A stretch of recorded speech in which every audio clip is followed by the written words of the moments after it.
하나님의 주권적 공의로운 심판, 그 하나님의 심판의 목적은 단순히 저들을 깨뜨려 버리시기 위함이 아닙니다. 19장 3절에 보면 하나님께서 애굽을 이렇게 심판하실 것에 대해 말씀하시며 그의 계획을 내가 깨뜨리리니 라고 이야기해요. 깨뜨리다. 그러니까 심판하시는 것이 깨뜨리시다 라는 그런 의미거든요. 이 깨뜨리다 라고 하는 히브리어 발라는 파괴하다, 멸망시키다, 파하다 그런 의미가 있어요. 그런데 여기에서 확대된 의미가 뭐냐면 완전히 소모시켜버리거나 없애버리다. 그러니까 아예 그냥 좀 무너뜨리는 정도의 문제가 아니라 흔적조차 없이 소멸시켜버리다. 성경에 자주 나온 표현처럼 황폐하다 그런 의미거든요. 그리고 또 하나는 혼란스럽다 그런 의미가 있습니다. 이렇게 하나님이 저들을 혼란스럽게 만들다, 완전히 소멸시키시다 라고 말씀하시는데, 이 발라 이렇게 혼란스럽게 하신 것은, 깨뜨리신 것은 그들을 완전히 없애버리시기 위함이 아니라는 거예요. 이러한 혼란, 이러한 황폐함은 18장 7절에 구수에 대해서 이야기하실 때에 하셨던 것과 같이 애굽에 대해서도 마찬가지입니다. 18장 7절 하반부에 보면 저들을 하나님이 심판하신 이유가 뭡니까? 그들이 만군의 여호와께 드릴 예물을 가지고 만군의 여호와의 이름을 두신 곳 시온산에 이르도록 하기 위해서 하나님이 저들을 심판하셨다. 구수에 대해서 심판하신다 라고 하신 것처럼 애굽 역시 이러한 목적에 의해 발라 저들을 깨뜨리시는 것이다 라고 하는 것을 이야기합니다.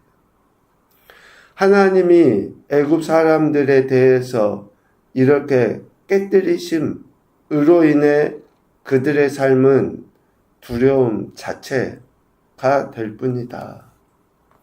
오늘 16절에 보니 애굽이, 그러니까 하나님이 발라하신 그 날에 애굽이 부녀와 같을 것이라, 가장 나약하고 누군가의 도움이 없이는 살아갈 수 없는 여인과 같이 될 것이다. 하나님께서 흔드시는 손이 그들 위에 흔들리기 때문에 떨며 두려워하게 된다 라고 이야기해요. 하나님의 깨뜨리심으로 말미암아 두려움과 공포, 그리고 17절에는 유다의 땅은 애굽의 두려움이 되리니, 지금까지 누가 두려워했습니까? 유다가 두려워했잖아요. 애굽에 대해서.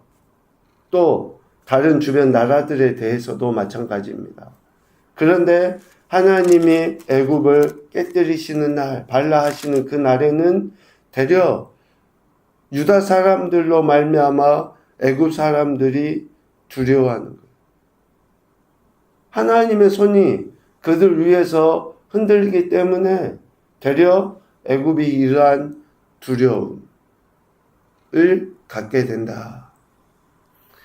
하나님께서 내리시는 심판, 곧 깨뜨리심은 혼돈하고 공허하고 흑암의 삶으로 인해서 두려움과 공포의 삶이 된다라고 하는 것을 이야기합니다. 하나님의 깨뜨리심의 모습이라는 거예요. 그러니까 우리 신앙과 삶의 여정 속에서도 실질적으로 이러한 혼란과 또 어쩌면 공허와 또 흑암 가운데 있는 모습이라 하면 지금 우리는 하나님의 심판 가운데 있다라고 하는 것을 알게 되고, 이러한 하나님의 심판에 다시금 우리가 회복되기 위해서는 하나님 말씀으로 돌아가는 것, 그것을 오늘 애굽에 대한 심판을 이야기하시며 우리에게 주시는 교훈이라고 할 수 있겠죠.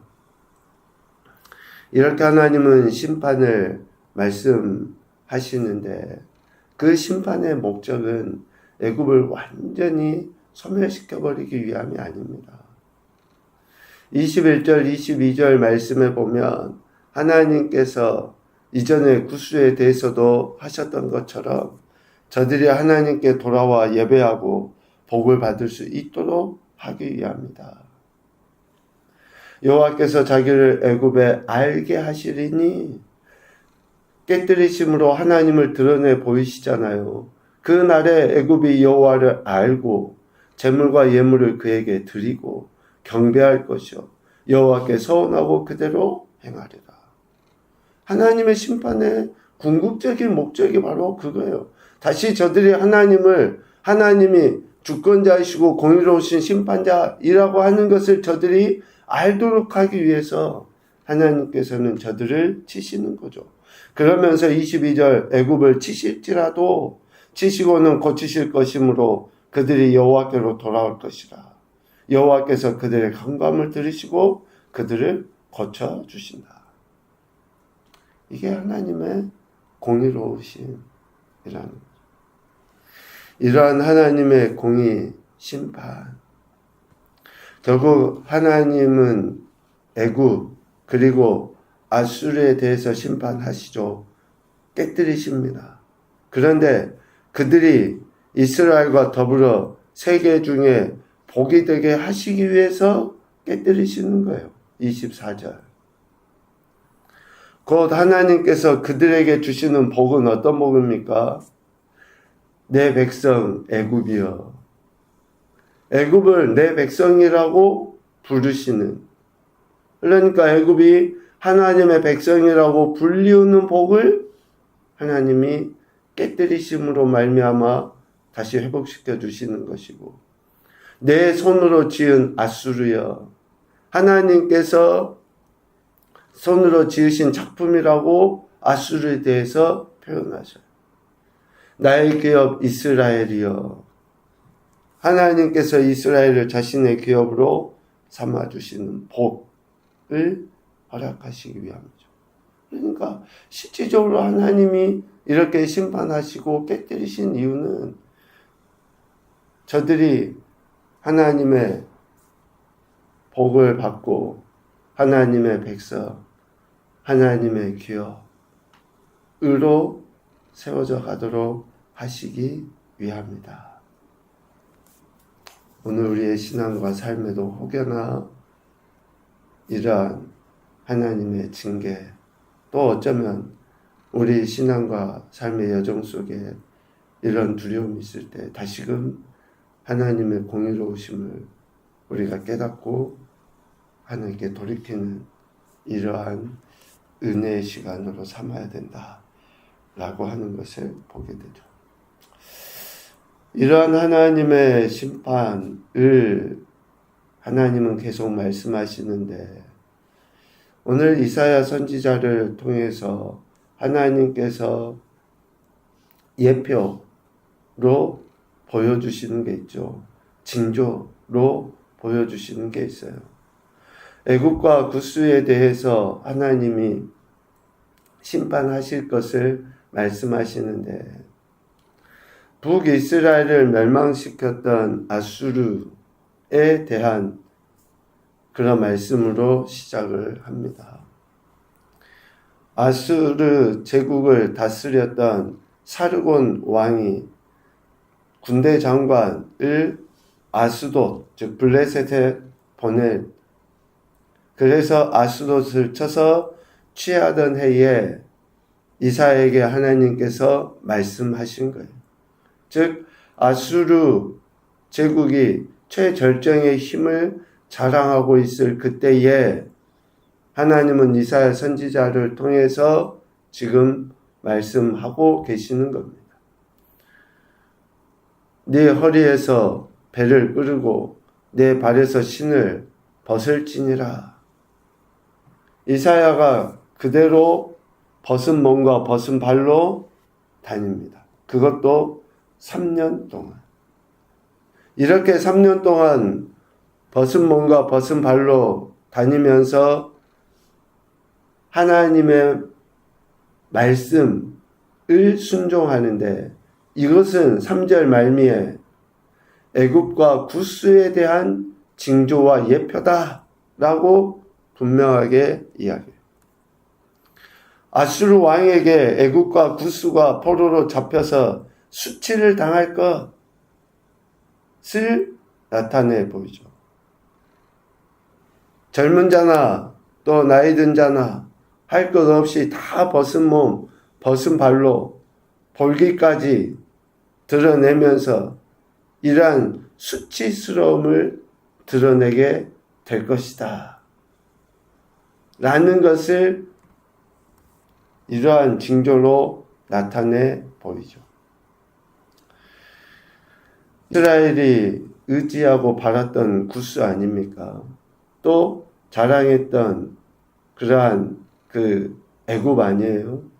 그런데 그들이 5절에 보니까 놀라고 부끄러워할 것이다.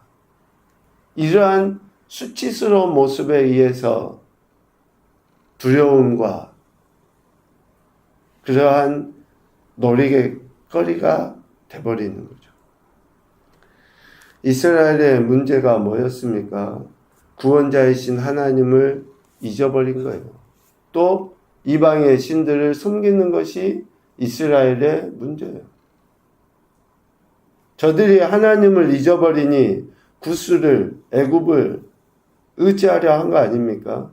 그런데 그들이 의지하고 바라보았던 구스와 애굽이 가장 수치스러운 모습으로 수치를 당하게 되는 것을 보게 될 것이다 라고 이야기해요.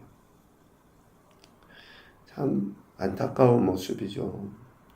그들이 의지하던 애굽이나 구스가 아수르 앞에서 무너지게 된다. 참. 그러니까 우리가 이 땅에서 눈에 보이는 것들, 힘일 수도 있고 또 어떤 재물일 수도 있고 필요도 하죠. 그런데 그보다 더 우리가 소중하게 가치 있게 의미 있게 여겨야 되는 것이 하나님이고 하나님 말씀이라고 하는 것을 하나님은 주구장창 한결같이 이야기하셔요. 그런데도 이스라엘은 그것을 잊어버려요. 구원자이신 하나님을 의지하지 않아요. 되려 지금 눈에 보이는 나라들을 의지해요. 그러니 눈에 보이는 나라들을 수치스럽게 만들어서 하나님이 아닌 다른 것을 의지하지 말라라고 계속 하나님은 경고하시고 말씀하시는 거죠. 이러한 하나님의 심판은 유다를 포함한 나라들이 구스와 애굽을 의지해서 아수르 왕에게서 벗어나기를 바랐던 것. 그런 것이 얼마나 아무런 소용이 없는 일인지를 분명하게 보여줍니다. 6절 말미에 그렇게 이야기하죠. 우리가 아수르 왕에서 벗어나기 바라고 달려와서 도움을 구하던 나라가 이같이 되었다. 참 이런 비참함을, 수치스러움을 그 하나님의 심판에 의해서 당하는 나라들을 또다시 의지할래? 또다시 바라볼래? 그런 말씀 아닙니까? 아무런 힘도 없는 하나님 아닌 다른 것을 또다시 의지할래? 그런 의미잖아요. 하나님 대신 믿고 의지하던 모든 것이 끊어질 때는 암울한 절망을 느낄 수밖에 없다 라고 하는 것을 철저하게 보여주십니다. 이사야 선지자로 한 개인의 인생에 있어서는 개인적인 수치인 것처럼 비춰지지만 이것은 하나님을 대적하는 인생이나 하나님이 아닌 세상을 바라보는 이들에게 주시는 경고로서 주어진 거예요. 오늘 우리가 예수 그리스도를 믿는다고 할 때 얼마나 다른 이들에게 징조와 예표로서의 삶의 모습이 되어져 가고 있는가 라는 것을 좀 심각하게 고민해 봐야 될 그러한 말씀이 아닌가 고 생각됩니다. 첫 번째 교훈으로 보면 하나님의 심판을 벗어날 수 있는 존재는 없다.